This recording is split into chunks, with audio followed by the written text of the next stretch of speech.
What's up guys, Marcus here, and today I'm going to be doing something a little bit different. I'm going to be making a response video to one of Wisecrack's videos. Because while researching stuff for my Legion videos, I found this video of theirs, and it was so incredibly stupid that I thought I should talk about it. This is a first for me, making a response video, so I don't have, a lot of experience on it, but I feel like I can substantiate my arguments thoroughly. The video is called Legion, is it deep or dumb? Which is a series on their channel, Deep or Dumb, which they analyze pieces of media and judge on a scale of how deep it is. And of course with Legion a show, very metaphorical, and that doesn't say a lot of stuff explicitly. I can understand why they made a video on it. And of course, since I'm a Legion fan, it's my favorite show and I'm doing my series, talking about it, I thought I should make this video because I wanted to respond to their arguments, which are very poorly constructed and not at all well reasoned. So yeah, let's get into the video. One last thing before we start.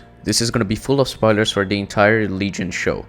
I recommend you watch it because it's a brilliant show and I'm making my series on it because, well, it's my favorite TV show. So yeah, if you don't want to be spoiled, watch the show or just close the video now. Okay, let's get started. What's up guys, Michael here. So I just finished the final season of FX's mind-blowing series Legion and walked away with, well, a lot of thoughts. And that's a good thing. It's the story of David Haller, an almost all-powerful ESP-fueled mutant who also happens to be a schizophrenic. Actually, David is not a schizophrenic, but sure. The show deals with the idea that David may be mentally ill throughout the entire show. So I can give them a pass, but he's not schizophrenic. At most he's got APD or narcissistic personality disorder, because we know the voices and visions he had either came from Farouk or his powers. The other personalities come from his powers as well, so the multiple personality disorder as well comes from his powers, so you can't actually say he has that mental illness because we know it's just something that comes from the fact that he's mutant. And it leans hard into the nonsensical, bizarre, and just plain weird. It's got multiple reality-bending scenes, wild off-the-wall musical numbers and dance-offs, and with the addition of Season 3, time travel. They're also pretty self-aware about it too, with episode recaps often starting like this. Evidently on Legion.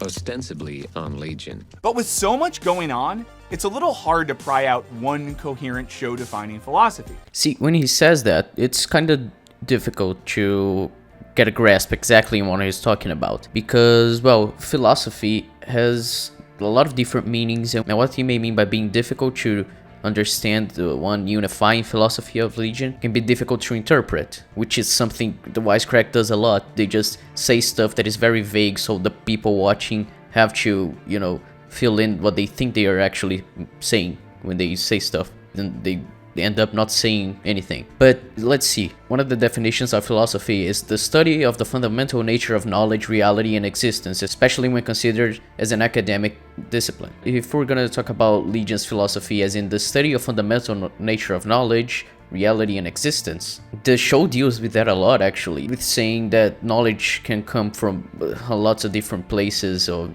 that there's no unifying knowledge, Knowledge comes from the way people perceive the world.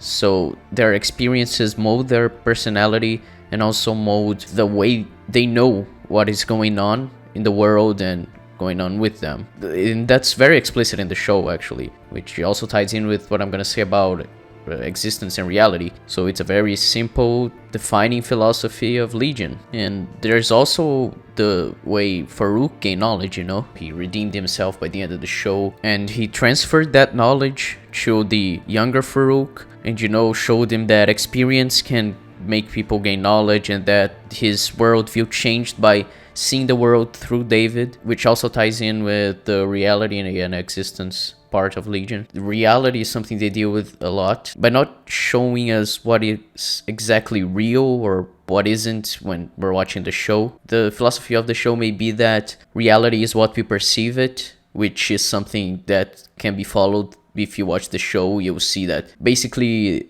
the reality in the show is what we see through David's eyes, but that a lot of the time isn't actually the reality of what's being presented. And existence as well, especially in the last episode, when it starts with the text on screen talking about that this may be the beginning or the end, and that it's not for us to decide, because the characters are going to be erased from existence because they changed the past. However, a new existence will begin, a new world, a new version of themselves. The show itself shows that this existence, or the existence in the show, isn't solid, that it may change and may turn into something else. That's what I can think of when he says philosophy. I'm not sure exactly what he means by that, but to say that the show is hard to find a unifying philosophy, I disagree with that. The show has a very clear vision, even though the 3 seasons are very tonally different from each other. It keeps a through line of what the show is about dealing with David and how he perceives the world and everyone around him. Which always gets us asking, is the show smart or does it just think it is? Well, that's what we're here to find out. Welcome to this episode on Legion, Deep or Dumb, and ostensibly, spoilers ahead. Then they make a 1 minute and 20-second ad for something about an STD kit. I don't know, I don't think the audience of their channel would care about it, but yeah, so let's skip that and get right into the video. Then they make a summary of what happens in the show, and they say, yeah, try to keep up, like it's confusing, but yeah, the show can sometimes be confusing, but the plot has a logical through line that is very clear for anyone that watches the show, so they can understand. And the way they summarize the show was very clear of what happens in it, so I really don't understand why they said that. I can understand if they talked about some of the weirder aspects of the show, but they talked about mostly just the main plot, without delving into the weirder stuff that could be confusing. So yeah, it's a very normal summary. I don't understand why they'd say that. Now, if all of that doesn't seem perfectly clear to you, don't panic. From the get-go, Legion has always been about challenging the audience's expectations. This is a correlation that doesn't make any sense, because challenging the audience's expectations has nothing to do with the fact that the show is confusing. Breaking Bad is a show that constantly challenged the audience's expectations, but it isn't confusing. It follows a very clear logical through line. It's a very grounded show that makes perfect sense, so I really don't understand what they mean by that. And also, like I said, the way they summarize the show isn't confusing, so I really don't understand what the point of saying that is. And season 3 is no different. Simply put, it's confusing. What does it all mean? Well, here's our 2 best takes. Idea 1, metaphor and metaphysics. In case it wasn't immediately obvious, Legion thrives on an ambiguous sense of reality. Throughout the show's 3 seasons, we are constantly asking ourselves what is real or true. Is David Haller really David, or is he the host of other personalities inside his head? Who the hell are you? I am Legion. I am Legion. I don't understand why he said we'd question that, because the show is very explicit in saying that David has other personalities in his head that are created from his power. The other personalities are Legion. That's the name of the show, and when in season 3 the other personalities say we are Legion for we are many. Appear a bunch of personalities in his head. I don't understand why he said that. So when he asks, is David Haller just David, or is he the host of other personalities in his head? He's both. He is David, but there are other personalities created from his power. Those personalities are Legion. It's very explicit. This is the first time in this video that he created stuff to try to prove his point, and you can see why I was frustrated in wanting to make this video, because I don't like when people do that. They have to fabricate stuff to prove their point. An argument should stand on its own without having to rely on made-up stuff for it to make sense. Is Amahl Farouk really evil, or is he actually a loving surrogate father? I love the boy Charles. This is basically just like the other question. Saying Amahl Farouk is evil, yes, that is correct. That is 100% correct, as we can see throughout the entire show. And in season 3, when he helps Division 3, he isn't actually helping Division 3. There's an episode where he helps David get to the Division 3 Zeppelin, and David kills everyone inside there. And Farouk does that just because he thinks hiding would be cowardly. So yeah, he's definitely not a good person, but saying that he's a loving surrogate father and that he's an evil guy, those aren't mutually exclusive. Thanos is basically the same thing. He loves Gamora, but he's definitely not a good person. He's very evil. However, he's a loving surrogate father. So saying that he's one or the other doesn't make sense. Those aren't mutually exclusive, because like Thanos, Amahl Farouk is the same, because he is evil and he's a loving surrogate father. He's very evil, in fact. However, he still loves David, and he wished he didn't screw up father-son relationship he had with him, or that he thought he had. But the fact that he's evil doesn't change that at all. And he does love David, but he's not a caring surrogate father. He constantly tricks David, and he constantly hurts David. He killed David's sister, for fuck's sake, so I really don't understand what the point of what this guy is trying to say is. As it turns out, much of this ambiguity stems from the show's unabashed love for metaphors. I actually agree with this point. The show is very ambiguous because it uses a lot of its visual style to show things that could be just metaphorical, so they could have more than one meaning, so we don't know what the exact meaning of everything on screen is. It could have a lot of different interpretations, which is why I think a lot of people think the show suffers from the J.J. Abrams effect, with having a lot of mystery boxes that aren't answered, because the show likes to answer things implicitly, so it's not always clear what the show is trying to say. So yes, I agree with him on this point. But he continues on with this point, so let's see what he says next. But when we say metaphor, we're not just talking about simply comparing two things, but a very specific philosophical sense of the word. Borrowing from the work of philosopher Richard Moran, we can say that metaphors create a sense of ambiguity because of the framing effects they produce. In Moran's view, metaphors force people to consider an object or situation in a new light by contrasting it with another. Importantly, this framing isn't fixed, nor is its meaning, and this is where our ambiguity creeps in. I don't know what the difference from the meaning of metaphor that they used from that philosopher from the commonly used meaning for metaphor is. For me, it's exactly the same. Let's continue on and hear what he has to say. When the show calls Farouk a monster, for example, the show never calls Farouk a monster, the characters do. And there's also a scene in season 2 where Farouk says, so the hero is the villain and the villain is the hero. So he may be the hero of the story. So yeah, the show is definitely not calling him a monster.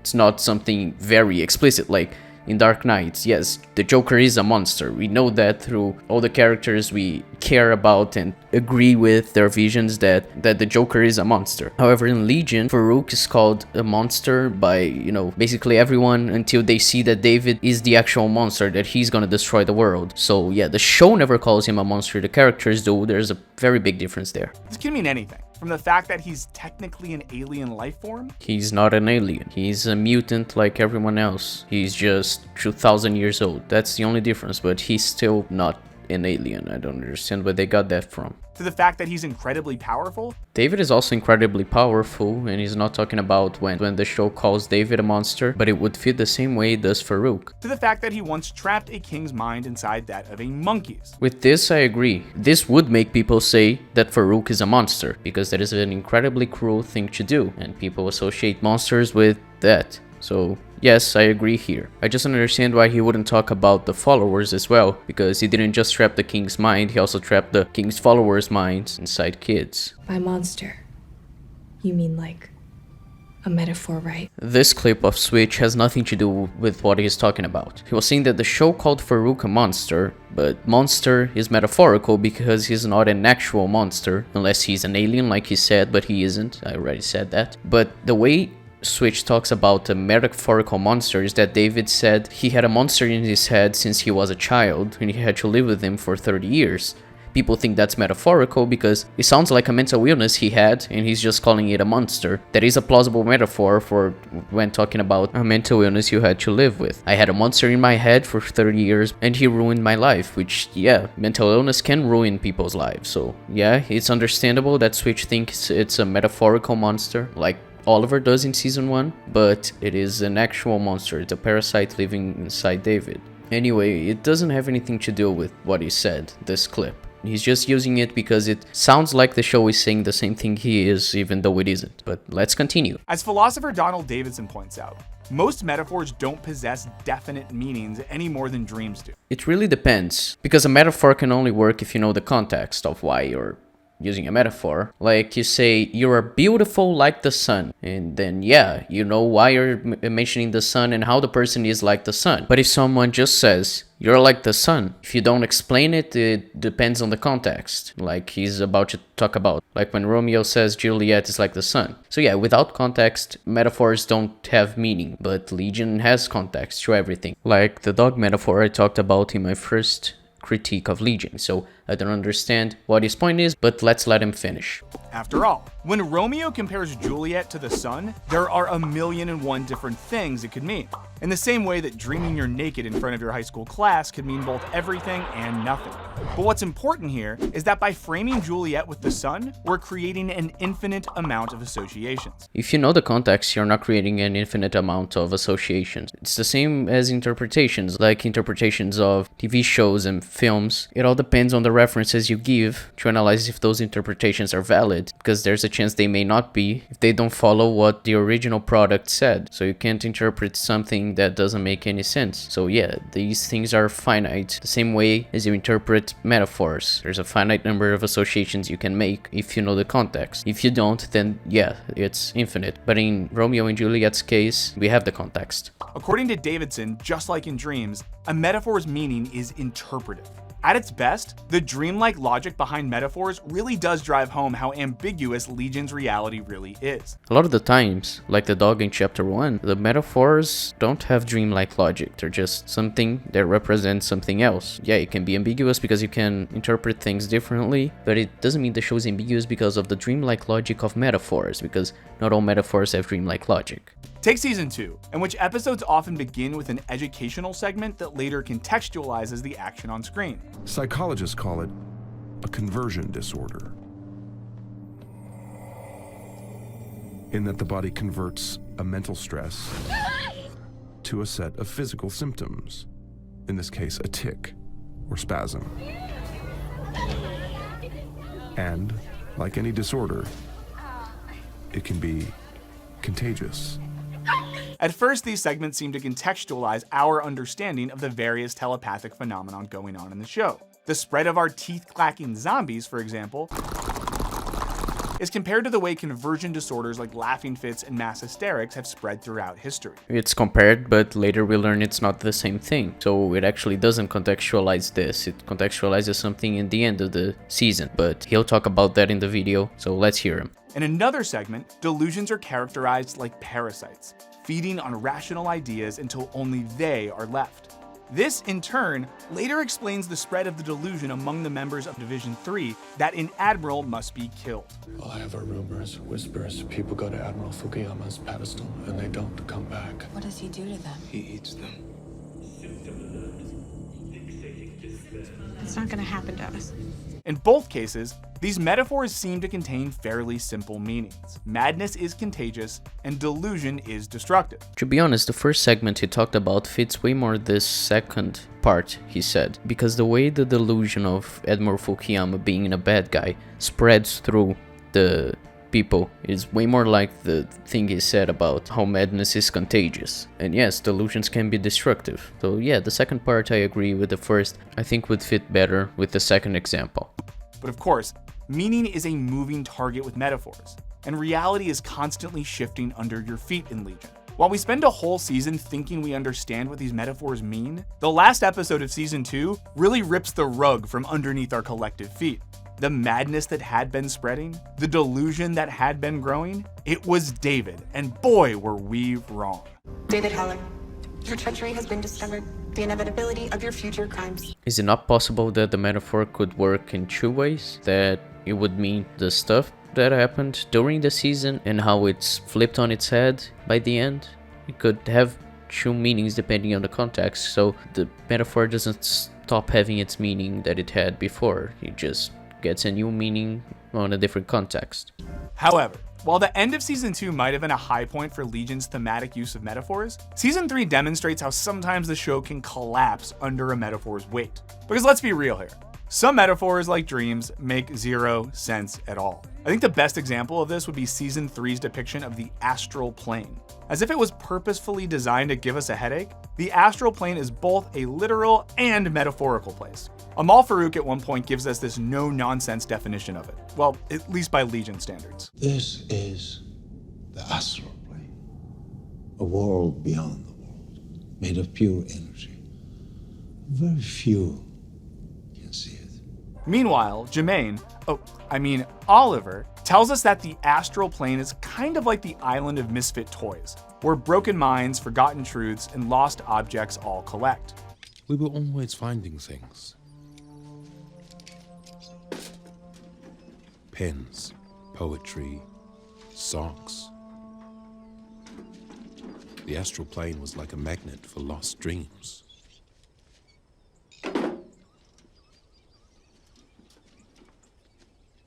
Minds.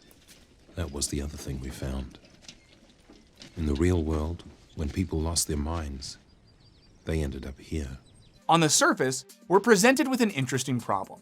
How can a metaphorical place where literal lost dreams come true also be a real place? By Farouk's explanation, it isn't a metaphorical place, so I don't understand what he's talking about. For something to be a metaphorical place, like he said, it would be a place that means something else, but I don't understand. The astral plane is the astral plane through the entire show. It is a place, and it doesn't mean anything other than that.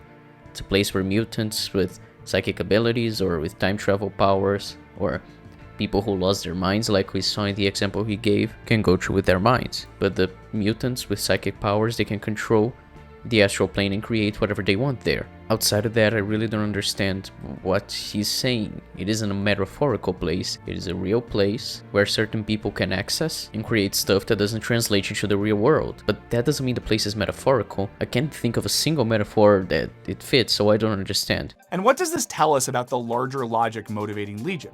Well, one way we could go about this is to assume that both the physical and mental properties are equally real in the show. If thoughts and matter all contain some, for lack of a better word, mental stuff, then it goes a long way in explaining how a metaphorical world like the astral plane can double as a real physical place. They haven't explained how it is a metaphorical place yet, and their point hinges on it, and I still don't understand what they're talking about, and I don't think anyone who watched this video understands, because they don't explain it at all. So, for example, while we might usually think of being heartbroken as an emotional state, in the astral plane, you could literally find the embodiment of your broken heart bleeding out in the street. Don't forget your heart. But that is a manifestation that someone created. It is a real place that people with psychic abilities can control, so someone created that. It could be a metaphorical thing they created, but it isn't a metaphorical place because the place didn't create the thing. Someone created the thing in the astral plane. The astral plane doesn't create things itself, so their point still makes zero sense. By having these mental states manifest themselves physically in the astral plane, the show seems to be advocating for a sort of panpsychic doctrine. But these mental states don't manifest themselves in the astral plane. Like I just said, these things are created by someone. But for example, in season 1, David uses a lot the astral plane to create the White Room so he can have sex with Sydney just because Sydney couldn't be touched in the real world. There's nothing about a mental state there, like never. So I still want him to qualify so I can understand this point. The only example he gave was wrong, so maybe there's another example of something that I'm not seeing in Legion, but I don't think there is. And if there is, this guy isn't talking about it, so either way his point holds no value. Distilled into its most basic component, panpsychism holds that the old Cartesian divide between mind and body isn't really a divide at all. Instead, the panpsychist believes that everything, from the glass in your smartphone to the neurons in your brain, contains fundamental mental elements. So now everything makes sense. They made up this stuff so they could talk about panpsychism and pretend like they have a point and that their point holds value and that it makes sense and that they're intelligent, but they actually don't. They actually have no idea what they're talking about. They just want to sound smart, which is why they have 2.85 million subscribers. People like hearing about media, and they also want to think that they got smarter by watching some stupid YouTube videos. So yeah, let's watch Wisecrack, but their videos are very bad. Now, before you start worrying that the ground beneath your feet has feelings,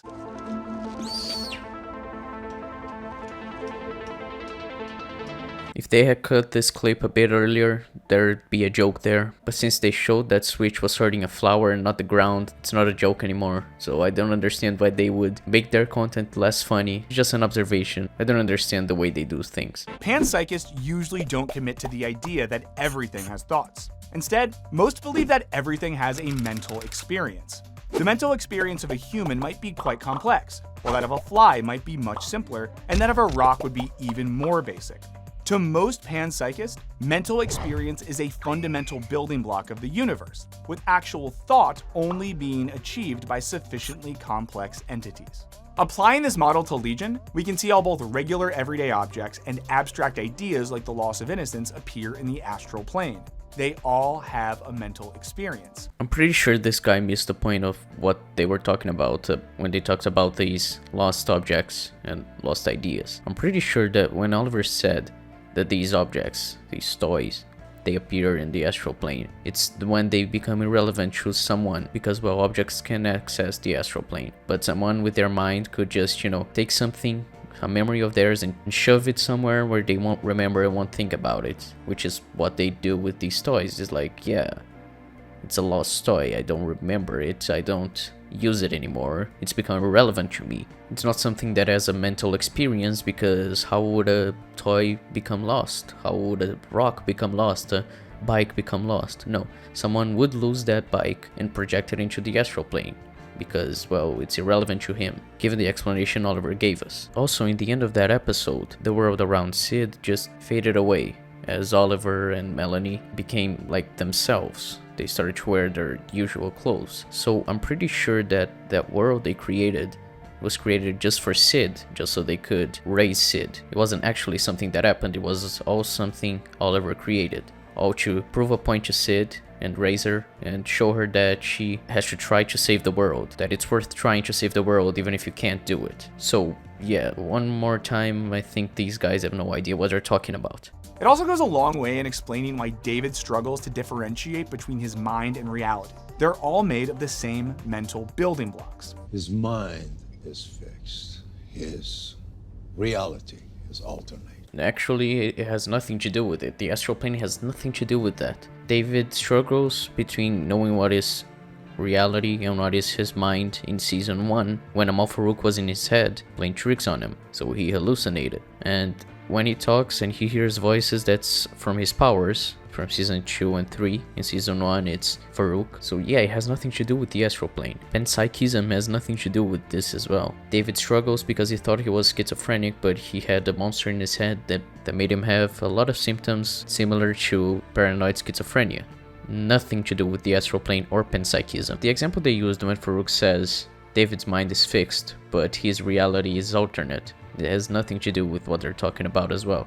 When he says that, it's because he isn't in David's head anymore, which means David's mind is fixed. But when he says his reality is alternate, it's because he thinks he's the good guy, David, which he's not anymore. Not since the shit he did in the end of season 2 and the shit he's doing in season 3. So again, they're wrong. But while this is an interesting hook into the show, it's hard to say if the show is really using panpsychism or metaphors to make any deeper arguments about the nature of reality or experience. Panpsychism has nothing to do with the show. I have no idea where you got that from, and other references you used to substantiate the point that panpsychism has something to do with the show had nothing to do with what you were talking about. So if you're using this metric to know if the show is deep or dumb, well, you're not going to be able to prove anything, are you? Because, well, you have no idea what the show is saying. When it comes to panpsychism, the show never seems to really draw out any of the implications of having reality and your mind being both equally real. Okay, so you just admitted that the show has nothing to do with panpsychism, so why were you talking about panpsychism? Not only did you contradict yourself, you proved that part of this video was pointless.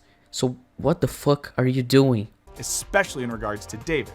And when it comes to metaphor, it sometimes feels like the show is confusing for the sake of being confusing. Metaphors have nothing to do with what makes Legion confusing. What makes the show confusing is Amahl Farouk messing with David's head, David's multiple personalities, the time travel, having a future Sid and a present Sid. And the show is most confusing in its first season, just because Amahl Farouk was making David be schizophrenic. So I don't see what metaphors have to do with this. Sure, in an oversaturated superhero market, it might be fun to see musical numbers stand in for dialogue. There's only one way this can end.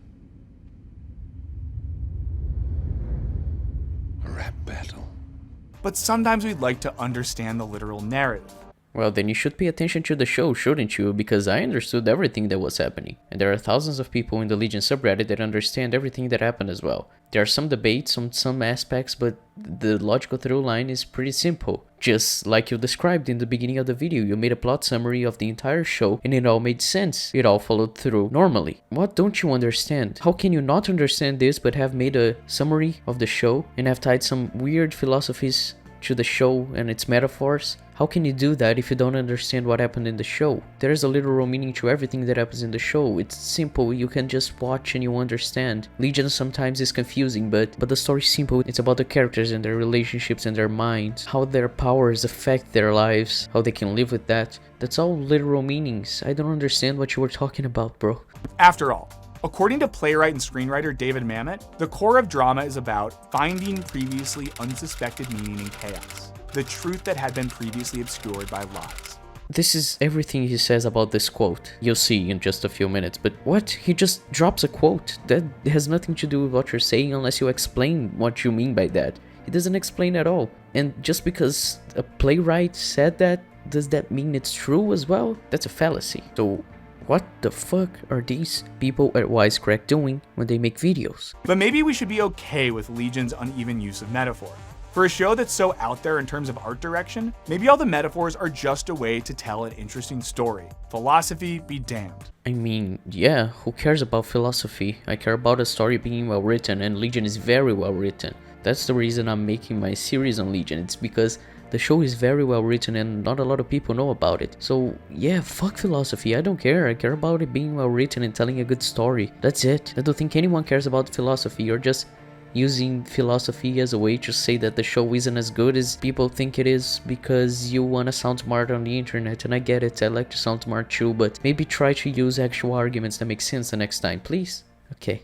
Going back to our philosophers, Moran and Davidson, metaphors don't have to necessarily make sense. The important thing is the effect, the framing. And effect seems to be Legion's MO. It's all about that style. So if these metaphors don't have to make sense, and like you said, they don't make sense to Legion, and Legion is all about the style. So Legion is following something that these philosophers said is okay to do. So wouldn't that make the show deep? I don't understand what your metrics are. You don't explicitly state in the video what exactly is what that makes a story deep. I'm gonna assume that this was supposed to make it deep, but since I've already watched the video, I know you rated a 5 out of 10 on a deepness scale.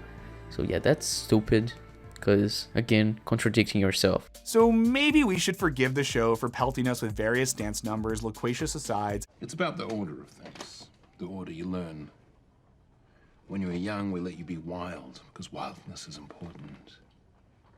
But as you got older, we gave you structure, so you'd feel safe. And the very weird Astral Plane. I'm the supine lupine, my libido kills sunshine, moody and spicy like a fine-ass toilet wine. Maybe all Legion is trying to do is keep it interesting. So deep? Maybe not. So after you arbitrarily talked about a few philosophers and said that Legion has nothing to do with them, so it would make no sense to bring those philosophers in. It said that Legion is just trying to keep things interesting. I mean, yeah, the show is trying to keep things interesting so people would continue watching.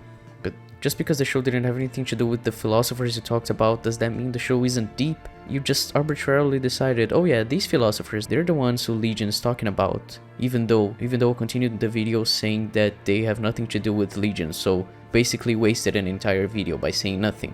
And another thing is that, what does the dance numbers in the Astral Plane have to do with metaphors? You still haven't said why they have to do with metaphors. They still haven't said why they are metaphors. You're just saying, oh yeah, dance numbers, they are metaphors, they just don't mean anything. So I'm getting really tired of having to state this point again, but you know, when you introduce a point, it's good to explain it so people will understand what you're talking about. Idea 2, time and change. Of course, the big shakeup in season 3, other than Patanami's mustache, is the addition of the time traveler, Switch. Now, it might seem unfair to put Legion's depiction of time travel under the microscope. Why would it seem unfair? Every depiction of time travel deserves to be criticized to see if it actually follows the internal logic established in the show, or film, or whatever type of media it is. Legion's time travel does that, but why wouldn't it be able to be criticized? That's stupid. You can criticize any type of media. When it comes to comic book characters, we kind of just have to grant the initial premise. No, we don't have to grant the initial premise. However, if it is something that has been established or that doesn't contradict any previously known rules, it's fine. What matters in any type of film or TV show is that it follows internal consistency, internal logic. It doesn't matter what the real world is. Radioactive spiders giving you superpowers instead of cancer? Sure, why not?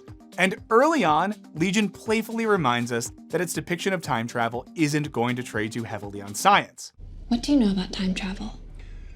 I have a PhD in quantum mechanics and a master's in nuclear physics. Have you ever seen the hall? The hall? Time. There's a hallway. It moves in two directions, forwards and back. And by drawing a doorway in the air,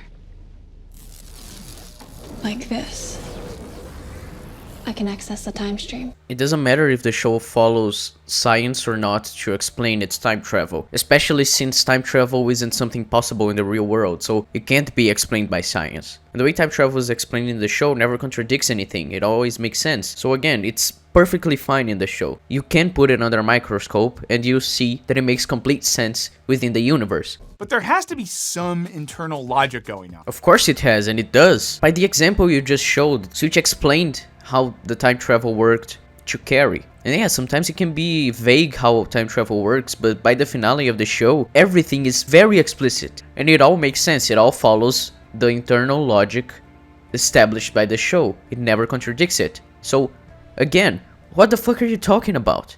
Right? Well, in Legion's case, not really.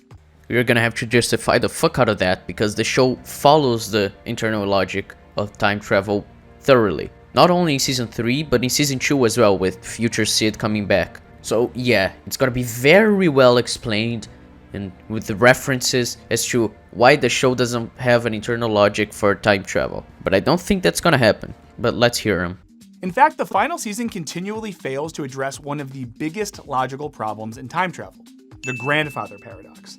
That is, how can time travel be possible if you went back in time, killed your grandfather, and made sure you were never born to go back and kill said grandfather? Okay, so now we have proof that this guy is talking out of his ass. The show not only addresses the grandfather paradox, the entire premise of Season 3 is the grandfather paradox. In Legion, they have a very simple explanation for it. When you go back in time and change it, the timeline you existed in is erased, so you are erased from existence. However, the timeline you changed continues to exist. So what is he talking about? The show deals with the grandfather paradox, and it explains how time travel works. It's the same thing as in Avengers Endgame. Not in the same way that the time travel works, but in the way that it is explained in a way that they could change the past without causing a paradox. Not only that, but the difference from Legion and Endgame is Endgame stops following their internal logic about time travel like midway through the movie. It's really weird. I'll talk about Endgame in a future video. But my point is, it is explained in the show how going back in time will change the future. As in, it will erase the future in which the person lives, aka David. When he goes back in time and makes that Farouk never entered his body and that his parents never abandoned him, the present day David is erased. And Sid and everyone, every character we know and care about. So it starts a new timeline. So yeah, this guy is talking out of his ass. He has no idea what he's talking about in this video, and he's just making shit up and pretending like the show doesn't have explanations for the stuff he says it doesn't, just to try to prove a point that the show isn't as deep as people think it is. Let's continue. Now, there are a lot of ways to tackle this problem. You could go the Marvel route and just say no matter what you do while swanning around in the past, the future doesn't change. Time doesn't work that way. Changing the past doesn't change the future. As for Legion, the show's solution can best be summed up as fuck it. Come at me, bro. 总算女儿，你已经发现了世界的真理。它是海洋，不是河川。 The explanation isn't fuck it. It is very explicit how it works. And the only reason why David and Sid and everyone that changed the past continues existing for like a few hours or minutes is because Switch and her father wanted to, just to give them time to say goodbye before they were erased. So again, it has internal logic, internal consistency. So what is the problem? It isn't just fuck it. Yeah, so David does successfully change his past by keeping his parents together and saving his baby self from Amahl Farouk. In doing so, he literally erases his current self. So now what? We just sort of... fade away into the ether. Oh, so you do realize that it did address the grandfather paradox. So again, you contradicted yourself and made another part of this video pointless. So basically, apart from your ad read in the beginning of the video, the entire video has been pointless. Good job, Wisecrack. Great channel. How does this square with the fact that if David hadn't shared his brain with Farouk for 33 years, he wouldn't have gone back in time in the first place? It doesn't. Oh my god, are you retarded? You just said how it works. If you go back in time and change the past, the present is erased because another timeline is created. That's it! I don't understand what you're talking about. It's so simple. I mean, Doctor Who has those rules about paradoxes. That makes sense in Doctor Who. Doctor Who follows those rules. But in Legion, it's very simple. If you go back in time and change the past, everything that happened after you change the past will be erased because a new timeline is created. It's simple. It works. And why aren't you understanding it? It's very simple. But maybe Legion isn't trying to make a logical argument about time travel. Time travel doesn't exist in the real world. You can't make logical arguments about time travel because there are no rules in the real world to follow. And even if there were, the rules in this universe are different. So everything that happens in Legion is logical because it follows the internal consistency of the show. So again, you're wrong. Maybe this aspect of the story, as trippy and sometimes nonsensical as it is in service of a larger message. We're brought back to the idea of metaphor. So just like I said earlier, they did the same thing again. They created something, they lied about something just to prove a point about philosophy, to talk about metaphors. Just to pretend like they know what they're talking about when in fact they are talking out of their asses. Great job, Wisecrack. Really making me like you. The beginning of Legion's final episode starts with this text flashing across the screen. This is the end.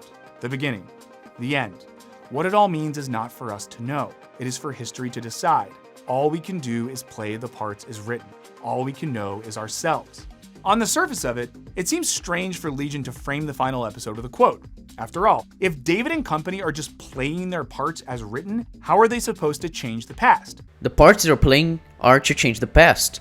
That is the part they're playing. That's the most simple part of that quote. There are a lot of things people have debated about with that quote. People don't like that quote because it seems like the show is just saying, don't think about it, you know? Some people say that. I don't agree. I have a different interpretation. But that part is very simple. Everyone understands that. And what does self-knowledge have to do with, well, anything? When the quote says, all we can know is ourselves, it's because the quote said this is the beginning or it's the end. It's not for us to know, it's for history to decide. So if the characters don't know if this is the beginning of another story or the end of their story, all they can know is themselves. All they can know is how they feel about it. For example, David feels like this is a new beginning because he's beginning his life again. But Sid, throughout all season 3, she said this was the end. The Carries, they think this is the end. But for David's parents, this is the beginning. Each person, all they can know is themselves, how they feel about it. Well, at least that's my interpretation, but I think it's a very valid interpretation. But what if this text is a metaphor? I mean, yeah. Did you think it was literal? It's pretty clearly a metaphor. Asking us to reframe everything we've seen in 3 seasons according to these words.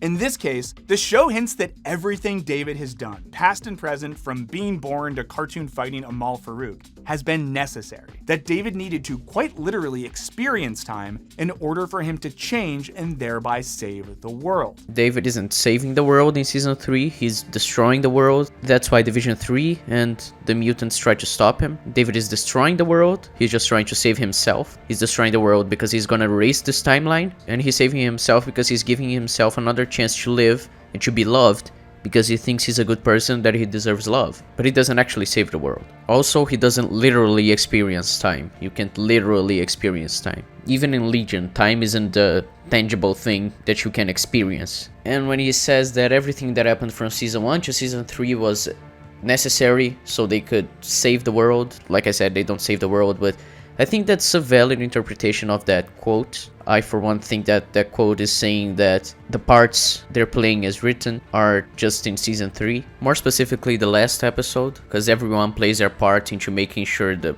plan of changing the world works. Giving a new beginning to a lot of people, just in season 3, that's what I think, but yeah, sure, it's a valid interpretation that this guy has. I can understand him for like one of the first times this video. Yeah, let's continue. And while it might seem like we're reaching here, this theory does fit with the rest of the show. In fact, the idea that characters needed to experience time to change is integral to all our major players' arc. I mean, every character that has an arc has to experience something to change, so it's not something exclusive to this, but sure, let's continue. Sid, for example, must live a second childhood in the Astral Plane. Under the watch of Oliver and Melanie, she goes from being the understandably rage-filled girl shooting her rapist to a kick-ass, self-actualized woman who knows how to save the world. I know, honey. But here's the thing. The real world needs you. All those bad things, they don't have to be bad. They can be fixed. Actually, she has no idea how to save the world. She's just trying to save it because, well, she has to. She goes back in time and tries to save the world. Doesn't mean she knows what she's doing. She actually has no idea what she's doing. Likewise, the 30-plus years Amahl Farouk spent in David's head has changed him. I saw what he saw. I felt what he felt. I thought what he thought. And over time, what was once a prison became a person. When present Farouk finally sizes up his past self, he can barely contain the contempt for the person he once was. Bonzen, you have become soft in your old age. Was I really this bitter? Filled with hate. How petty you seem. These examples are all to prove his point that characters have to experience time to change, but I mean, this is very obvious. He could just move along, but yeah, he's spending too much time on it. But what about David? Does he really change? Yes, he changes a lot. Every season he changes a lot. In season 1, he's like a scared boy who thinks he's ill to a very confident, powerful mutant who wants to confront Amahl Farouk head on. In season 2, he becomes a very evil person who doesn't really care about other people. He's a very selfish person who takes advantage of everyone. In season 3, he starts as a person who wants to kill Farouk because he wants to save himself. And by the end, he spares Farouk through what his father told him. So yes, he changes a lot through the show, actually. According to our girl Sid, there's no saving the present David. He's broken goods. David, adult David, we can't save him. He's too far gone. But a baby? This baby?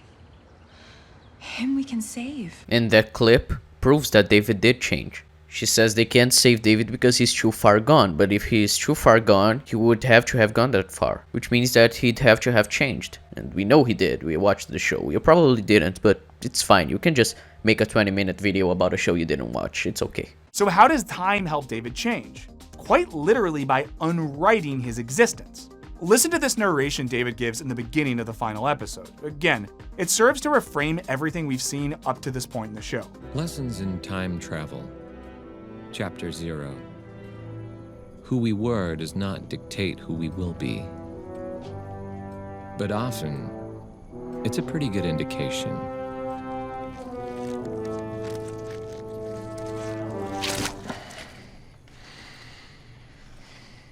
Time travel does not give one the opportunity to change oneself, but rather to eradicate oneself.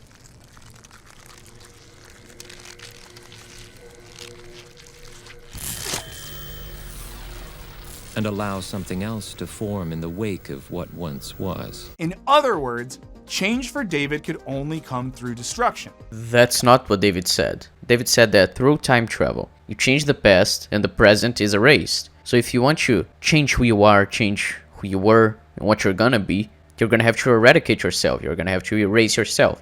That is in time travel. That has nothing to do with changes in how David changes from one person to another, because he does change throughout the show. In season 1, he's a much better person than he is in season 3. He still does some pretty messed up stuff, but he's not evil. But by the end of season 2 and by season 3, he is evil. So yeah, he did change throughout the show. But now David's talking about time travel and giving himself another chance to be a different person. And to do so, he has to, be erased. That doesn't have anything to do with having to destroy something to change, because David did change and he can change. And he can only achieve that destruction by messing with time. It's madness, and it's a complete twist on how other characters experience time in order to change, but madness is David's MO. I already talked about this, so I'm just gonna say he's wrong. Finally, in the closing minutes of the show, Legion seems to suggest that there's almost a cosmic plan to this change, whether it's Sydney's second childhood or David's suicide gamble. When Switch dies in the final episode, it's revealed that she's not human at all, but quite literally the embodiment of time itself. How do you know? I'm time. I see all. When Switch returns back to Earth, she lets everyone know that there was meaning to the change they underwent. That Switch, as an embodiment of time in the universe itself, has validated them. Sydney Barrett, Gabrielle Xavier, and the infant David. The universe acknowledges you. That you exist, and that your existence is important. I can see that you've suffered. That people you love have suffered. And you want to know that it meant something. It did. It does. Nothing of value is ever lost. And even though the present them will perish, it was also better versions of themselves shall flourish in their place. Switch doesn't acknowledge the change they underwent. They acknowledge the suffering they have experienced and the way they sacrifice themselves to save the world, to save a different version of themselves. That isn't necessarily a better version, but we and the characters hope it is, because, well, they're going to be erased, so Switch acknowledging them is like the universe saying, yes, you were important to the universe. Your suffering, your sacrifices, they won't be for nothing. They will have meant something even if you don't exist anymore, even if you will never have existed in this new timeline. But the change they underwent has nothing to do with it. It's their suffering and their sacrifices. So what do we make of Legion's take on time and change? Again, I think it's best to invoke Davidson's work on metaphor here. As Davidson rightly points out, how many facts are conveyed by a photograph? None in infinity? Or one great unstatable fact? Bad question. A picture is not worth 1,000 words, or any other number. Words are the wrong currency to exchange for a picture. In the same way, holding Legion's take on time and change to a philosophical standard might not be the right approach. If it's not the right approach, why is this your second idea? You said, I have 2 ideas to talk about in this video. The first idea you already said was pointless because it had nothing to do with what you were talking about. And now the second one you did the same thing. So why did you bring up these different ideas that had nothing to do with the show and how it works? Could you please, for once, make a choice that makes sense in your video? Because first you had said that the first part of the video was pointless, but maybe the second part wouldn't be. But no, it is pointless as well. So basically your entire video was pointless, except for your STD ad read. Fuck's sake. At the end of the day, Noah Hawley decided to not make a philosophical argument with the show, but rather an artistic one. And like in time travel, in this choice there is a sort of grace or madness. I mean, you've reached that conclusion, but it doesn't make sense that you've reached it because you just arbitrarily decided that 2 or 3 philosophers said some stuff, and since Legion had nothing to do with what these philosophers said, the show doesn't talk about philosophy at all, when in fact it does. There are a lot of aspects about philosophy, especially in season 2, with the things you called educational segments. There's even one about Plato's cave. So, I mean, couldn't you have used a few references to justify your point? Because all you did was talk for 20 minutes about nothing and say, yes, this is the conclusion, without having actually reached the conclusion. Whatever deeper meaning there is here, if any at all, the show's not giving us any hints. So you're saying that the show may have a deeper meaning, you just couldn't find it. So in this video that you were deciding if the show is deep or dumb, you acknowledged that the show may be deep, but you don't know how it could be deep. So you're just saying, it doesn't give us any hints and that's it. So again, this video was pointless. And you just admitted that for the 3rd time in this video. Overall, we give Legion a 5 out of 10 for smarts. But hey, maybe we're just not getting it. And for the 4th time you say this video is pointless. You just end the video with, hey, maybe we're not getting it. So basically you're saying, hey, you know the point of this video, the thing that is our job, which is to talk about how deep a piece of media is? Well, you know, we may not be getting it, so you shouldn't take us seriously. You should just watch the video and subscribe and watch another video and watch more videos where you think you're getting smarter by watching them, but in fact you're not absorbing anything we say. Fuck off, dude. I used to be subscribed to Wisecrack. They have done some okay videos, but now I'm really starting to hate this channel. Every time I watch a video of theirs, it's just worse and worse. There was a video of theirs that the way they justified that Star Wars was bad was because of Arthurian legends. And because of that, Star Wars being bad means it's actually good. So yes, fuck you, dude. And fuck the entire Wisecrack channel. So yeah guys, if you enjoyed, please leave a like, subscribe if you're new to the channel. I know this video was very different from the ones I usually make, but while I was researching stuff for my Legion videos, I came across this video and I watched it, because I remember enjoying some old Wisecrack videos and was like, sure, this may be okay, and it was awful. As you can see, they were wrong on basically every level, and they just made up stuff and lied. So yeah, I don't recommend you watch Wisecrack, and this video was very bad. I would say it's one of their worst videos, but I'm not sure. It may just be because I love Legion so much that I cared about it more than I'd care about videos of other topics. So yeah, I'm working on some videos right now. I'm gonna start a different series on this channel about another TV show. It'll be just like my Legion critiques, but it'll be on another show. That'll be interesting. I got a bunch of projects lined up. Yeah, that's something you have to look forward to. Subscribe to my channel if you want to check it out when it comes out. Yeah, till next time guys. Bye bye.